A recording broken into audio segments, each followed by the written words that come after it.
السلام علیکم لیڈرز، میں ہوں رابی راول اور آپ اس وقت موجود ہیں میرے چینل رابی راول ناولز پر۔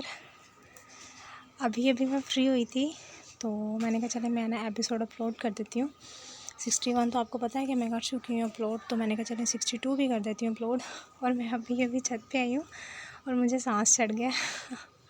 چلیں خیر، مجھے نیچے سب سوئے ہوئے تھے ابھی تک، تو میں نے سوچا کہ چلیں ایسا کرتی ہوں کہ چھت پہ جا کے اپلوڈ کر دیتی ہوں، کیونکہ موسم بھی اچھا تھا اور ہلکی پھلکی جو ہے ہوا بھی چل رہی تھی، لیکن ہوا کے ساتھ تھوڑی سی دھوپ بھی نکل آئی ہے، لیکن پھر بھی موسم اچھا ٹھنڈا ٹھنڈا سا ہے۔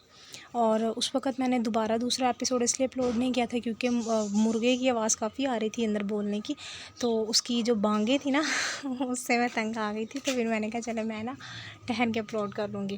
تو ابھی گھر والے سب سوئے ہوئے ہیں، مہمان بھی سوئے ہوئے ہیں، تو میں نے کہا چلیں پھر میں اٹھی ہوئی تو میں تھوڑا سا کام ہی کر لیتی ہوں۔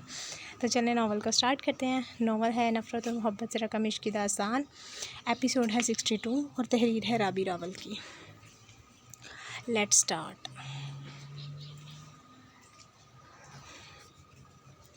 ملک اسامہ کو ان گزرے 4 دنوں میں عدالت میں پیش کیا گیا، جہاں عدالت نے ملک اسامہ کے تمام ثبوت اور گواہ اور پاشا حسین سمیت اس کی بیٹی زرنش حسین اور دیگر بے گناہ لوگوں کے قتل، زیادتی، زنا اور اسمگلنگ کے جرم میں سینٹرل جیل منتقل کرنے کے بعد پھانسی کی سزا سنائی تھی، اور آج ملک اسامہ سینٹرل جیل منتقل کرنے کی بجائے اسفند کے فلیٹ میں منتقل کر دیا گیا تھا، اسفند کے فلیٹ کے اسی کمرے میں جہاں ارحان اور زرنش کو رکھا گیا تھا۔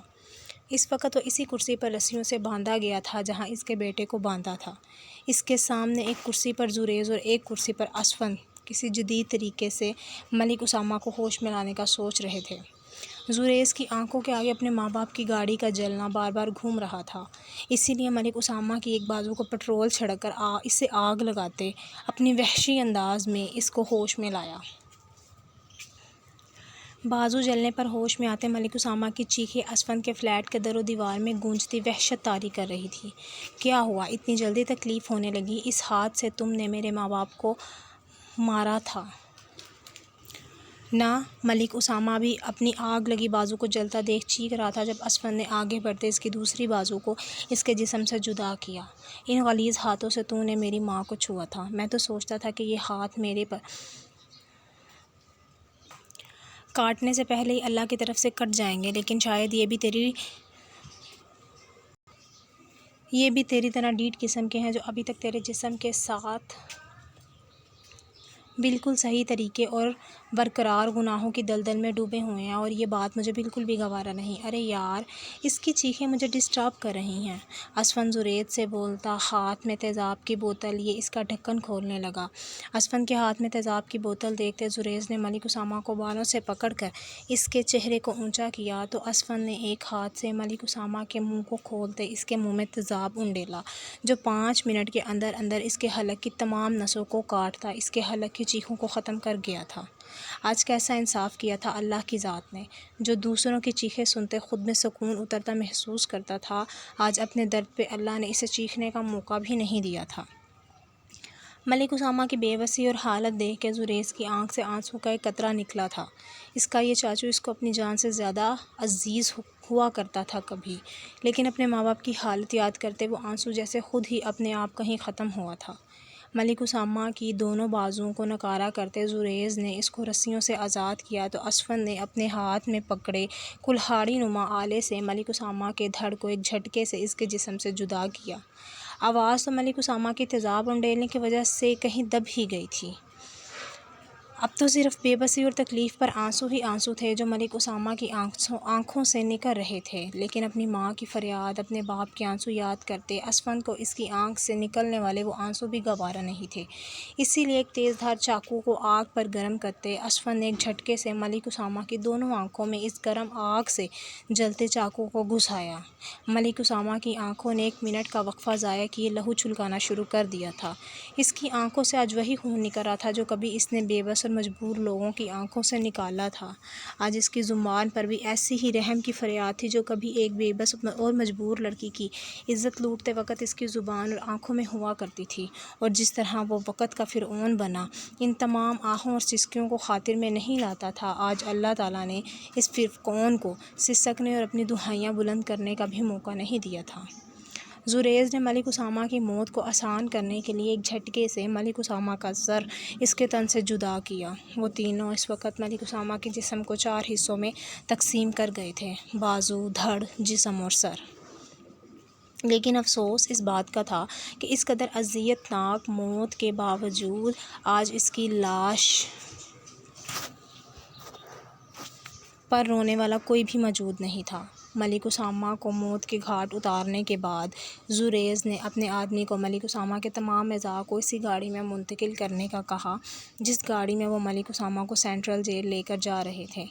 ملک اسامہ کی اتنی بری حالت دیکھتے اس جوان پولیس والے کو بے ساختہ ابکائی آئی تھی، جبکہ دوسرے پولیس والے نے کچھ حوصلہ کرتے زریز سے پوچھا تھا کہ اب آپ عدالت میں کیا کہیں گے۔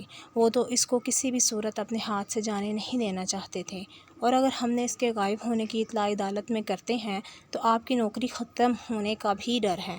اس پولیس والے سپاہی کی بات سنتے زریز کے ہونٹوں پر طنزیہ مسکراہٹ چھائی۔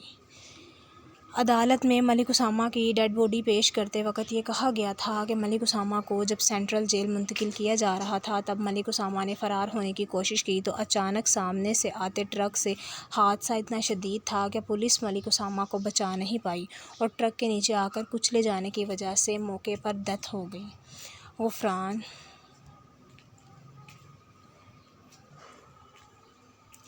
غفران میری جان، میرے بچے، بولو نا، تم نے کیا کر لیا ہے خود کو؟ رمائسہ بیگم تڑپتی غفران کے ایک ایک نقش کو اپنے ہاتھوں اور لبوں سے چومتی بولی، جبکہ آنسو تواتر اس کو دیکھتے رمائسہ بیگم کی آنکھوں سے بہنے شروع ہو چکے تھے۔ رمائسہ بیگم کے اس طرح چھونے پر غفران نے اجنبی آنکھوں سے ماں کو دیکھا۔ ماں، آپ کو پتہ تھا نا کہ نور عبدالکریم ماموں کی بجائے عبدالمنان ماموں کی بیٹی ہے، تو پھر مجھ سے یہ حقیقت کیوں اور کس وجہ سے چھپائی گئی؟ رمائسہ بیگم جو اس کے منہ سے کچھ اور ہی سننے کی امید لگائے بیٹھی تھی، اس کے منہ سے یہ سوال سنتی حیران ہوئی، کیونکہ انہیں لگتا تھا کہ غفران کو نکاح کے وقت ہی نور کے بارے میں پتہ چل گیا ہوگا۔ اسی وجہ سے نکاح کے وقت عبدالمنان خان کی ولدیت سننے کے بعد اس نے اپنے ماں باپ سے کسی بھی قسم کی کوئی تصدیق نہیں کی تھی، لیکن آج اس طرح اس کا یہ سوال کرنا رمائسہ بیگم کے ساتھ ساتھ حارث خان کو بھی حیرانی اور پریشانی میں مبتلا کر گیا تھا۔ ارے میرے بچے، ہم نے کیوں چھپانی ہے تم سے یہ حقیقت؟ رمائسہ بیگم پیار سے اس کے براؤن ہلکے زدہ آنکھوں کو چومتی بولی، جبکہ وہ انہی دونوں ہاتھوں کو اپنے ہاتھ کی گرفت میں لیتا بولا، آپ نے حقیقت چھپائی ماں، آپ سب لوگوں نے مجھ سے حقیقت چھپائی۔ کیا یہ میرا جاننے کا حق نہیں بنتا تھا کہ جو لڑکی میرے نکاح میں آ رہی ہے اس کی حقیقی والدین کون ہیں؟ وہ رمائسہ بیگم کو چھوڑتا اب حارث خان کے آگے کھڑا ان سے جواب مانگ رہا تھا، کیونکہ کہیں نہ کہیں قصور ان کا بھی تھا۔ آپ بتائیں مجھے، کیا میں نے اپنی زندگی کی ہر حقیقت جو آج تک میں نے تمام لوگوں سے چھپائی، صرف آپ کو اس سے واقف کیا؟ کیا میں نے عبدالکریم ماموں کو نہیں بتائی، صرف یہ سوچتے کہ اب جو لڑکی میری زندگی میں شامل ہو رہی ہے وہ ان کی بیٹی ہے اور اس رشتے سے میری ذات کے متعلق آگاہی رکھنا ان کا حق بنتا ہے؟ تو پھر عبدالکریم ماموں نے مجھے اس لائق کیوں نہیں سمجھا کہ وہ مجھے یہی بتا دیتے کہ جو بیٹی وہ میرے نکاح میں دے رہے ہیں اس کے بارے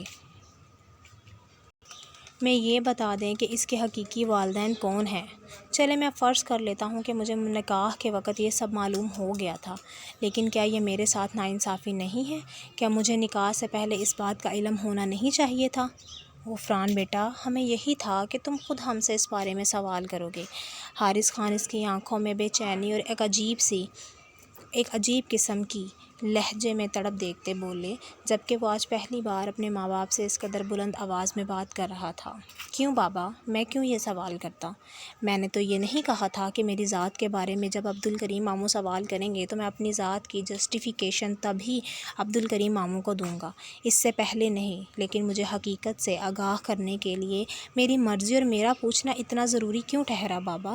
آپ سب لوگوں نے بہت غلط کیا میرے ساتھ، بہت زیادہ ناانصافی کی میرے ساتھ، میں آپ سب لوگوں کو کبھی بھی معاف نہیں کروں گا۔ وہ تینوں اس وقت اپنی ہی گفتگو میں بحث کر رہے تھے، یہ جانے بنا کہ نور کی طبیعت ان تینوں کی گفتگو سے لمحہ بلمحہ بگڑ رہی تھی۔ سانس کی نالی لگی ہونے کے باوجود مشین اس کی سانس رک رک کر آنے کا پتہ دے رہی تھی۔ غفران نے اپنے آپ کو ریلیکس کرنے کے لیے بیڈ کی جانب رخ موڑا۔ تو اس کی خود کی سانسیں بھی نور کی اکھڑتی ہوئی سانسوں کو دیکھتے جیسے ایک دم رکی تھی۔ ماں نور کو دیکھیے کیا ہوا ہے۔ وہ اپنی ہر بات کو فراموش کرتا ایک سیکنڈ میں نور کی جانب بڑھا۔ سو ریڈرز یہ تھی ہماری آج کی ایپیسوڈ نمبر 61 تو میں آپ لوگوں کو دے چکی ہوں، اور یہ 62 ہے، اور امید کرتی ہوں کہ آپ لوگوں کو یہ پسند آئی ہوگی، اور آپ لوگوں کو کسی قسم کا جو گیلا شکوہ ہے وہ مجھ سے نہیں رہا ہوگا۔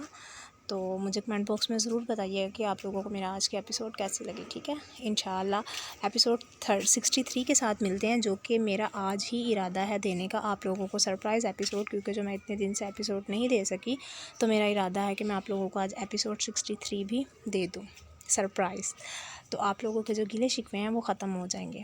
تو چلیں دیکھتے ہیں، شاید میں ابھی ریکارڈنگ 63 کی بھی سٹارٹ کر لوں۔ اللہ حافظ، فی امان اللہ۔